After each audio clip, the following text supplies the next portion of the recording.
കറുപ്പും വെളുപ്പിന്റെ പുതിയ എപ്പിസോഡിലേക്ക് സ്വാഗതം.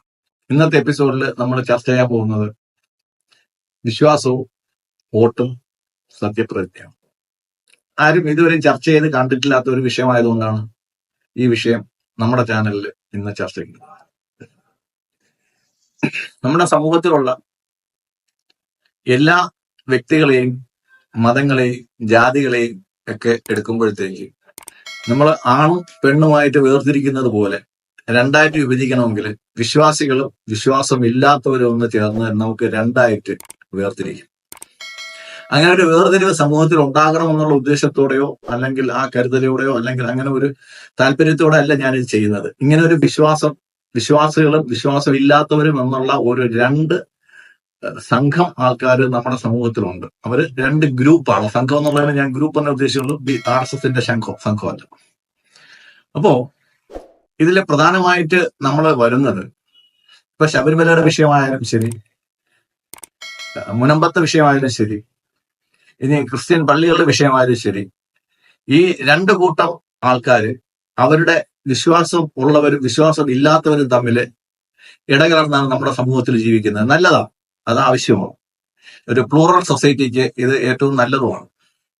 പക്ഷെ ഇവിടെ വരുന്ന ഒരു വിശ്വാസത്തിന്റെ പ്രശ്നം എന്ന് വെച്ച് കഴിഞ്ഞാൽ, വിശ്വാസികളുടെ താല്പര്യം സംരക്ഷിക്കാൻ അവിശ്വാസികളെ കൊണ്ട് ഒരിക്കലും സാധിക്കത്തില്ല. കോഴിയുടെ കാര്യം ഒരിക്കലും കുറുക്കം നോക്കത്തില്ലല്ലോ. അപ്പോൾ വിശ്വാസികളുടെ താല്പര്യം സംരക്ഷിക്കണമെങ്കിൽ വിശ്വാസികൾ അവരുടെ ആ രീതിയിൽ പ്രവർത്തിക്കണം. അവര് സംഘം ചേർന്ന് ആക്രമിക്കണമെന്നോ അല്ലെങ്കിൽ ആശയം കൊണ്ട് അവരെ കീഴ്പ്പെടുത്തണമെന്നോ ഒന്നുമല്ല ഞാൻ ഉദ്ദേശിക്കുന്നത്. ജനാധിപത്യ രീതിയിൽ നമുക്ക് നമ്മുടെ താല്പര്യങ്ങൾ സംരക്ഷിക്കാനുള്ള ഏക ആയുധം എന്ന് പറയുന്നത് വോട്ടാണ്. ആ വോട്ടിലൂടെ നമുക്ക് എങ്ങനെ ഈ നമ്മുടെ വിശ്വാസം സംരക്ഷിക്കാം എന്നുള്ളതാണ് ഞാൻ ഇവിടെ പറയാൻ ഉദ്ദേശിക്കുന്നത്. നമ്മുടെ വീട്ടില് ഇലക്ഷൻ ആകുന്നു, പലരും അഭ്യർത്ഥന അടിക്കുന്നു, പോസ്റ്റർ അടിക്കുന്നു, മറ്റു പല കാര്യങ്ങളുമായിട്ട് നമ്മളുമായിട്ട് വരുന്നു, സമ്മതിക്കുന്നു. വോട്ടിനെ പറ്റി ഒരു ലോകത്തെ എല്ലാ കാര്യങ്ങളും പറയുന്നു. ലോകത്തെ ഇപ്പോ ക്യൂബയുടെ കാര്യം പറയുന്നുണ്ട്, പാലസ്തീന്റെ കാര്യം പറയുന്നുണ്ട്, ഹമാസിന്റെ കാര്യം എല്ലാം പറയുന്നുണ്ട്. പക്ഷേ ഇന്ന് വരെ ഏതെങ്കിലും ഒരു വ്യക്തി ഈ വോട്ടിന് വന്ന ഒരു സ്ഥാനാർത്ഥിയുടെ, ഞാൻ എല്ലാവരും പറയുന്നില്ല, ജയിക്കുമെന്ന് ഉറപ്പുള്ള ഒന്നോ രണ്ടോ സ്ഥാനാർത്ഥികൾ ഉണ്ടാകും, അവരെടുത്ത് ഒരു കാര്യം ഇന്ന് വരെ ആരെങ്കിലും ചോദിച്ചിട്ടുണ്ടോ എന്ന് എനിക്കറിയത്തില്ല. നിങ്ങളെ ഞങ്ങൾ ജയിപ്പിച്ചു കഴിഞ്ഞാൽ നിങ്ങൾ ദൈവനാമത്തിലായിരിക്കുമോ അതാ ദൃഢപ്രതിജ്ഞ ആയിരിക്കുമോ നിങ്ങൾ സത്യപ്രതിജ്ഞയ്ക്ക് ഉപയോഗിക്കുക എന്നൊരു വാക്ക് നമുക്ക് അവരെടുത്ത് ചോദിക്കാം. അവര് ദൃഢപ്രതിജ്ഞ ചെയ്യുകയാണെങ്കിൽ ദൃഢപ്രതിജ്ഞയ്ക്ക് വോട്ട് ചെയ്യുന്നവരുടെ അടുത്തേക്ക് അവർ പോട്ടെ. വിശ്വാസികളാണെങ്കിൽ അവൻ ക്രിസ്ത്യാനി ആയിക്കോട്ടെ, ഹിന്ദു ആയിക്കോട്ടെ, മുസ്ലിം ആയിക്കോട്ടെ, ശ്രീനാരായണീയൻ ആയിക്കോട്ടെ, സിഖാനായിക്കോട്ടെ, പാഴ്സി ആയിക്കോട്ടെ, ജൈനനായിക്കോട്ടെ, വിശ്വാസമുള്ള ഒരാളാണെങ്കിൽ വിശ്വാസത്തിന്റെ പേരിൽ സത്യപ്രതിജ്ഞ ചെയ്യും. വിശ്വാസം ഇല്ലാത്തവരാണ് ദൃഢപ്രതിജ്ഞ ചെയ്യുന്നത്. അത് ശശി തരൂർ ആയാലും ശരി, പിണറായി വിജയനായാലും ശരി, സുരേന്ദ്രനായാലും ശരി, സുരേഷ് ഗോപി ആയാലും ശരി. എനിക്ക് അതിനകത്ത് രാഷ്ട്രീയം ഞാൻ അതിനകത്ത് കലർത്താൻ ഉദ്ദേശിക്കുന്നില്ല. പക്ഷെ വിശ്വാസികൾക്ക് സ്വന്തമായിട്ടൊരു രാഷ്ട്രീയം, വിശ്വാസത്തിൻ്റെതായ ഒരു രാഷ്ട്രീയം, വിശ്വാസത്തിൻ്റെതായ ഒരു രാഷ്ട്രീയം പറയുമ്പോഴത്തേക്ക് നമ്മൾ അടുത്ത് വരുന്ന ആളെടുത്ത്, നമ്മൾ വോട്ടിൽ വരുന്ന ആളടുത്ത് ചോദിക്കുക, നിങ്ങളെ സത്യപ്രതിജ്ഞയിൽ നിങ്ങൾ ദൃഢപ്രതിജ്ഞ ചെയ്യോ അതോ ഈശ്വരനാമത്തിൽ സത്യപ്രതിജ്ഞ ചെയ്യും?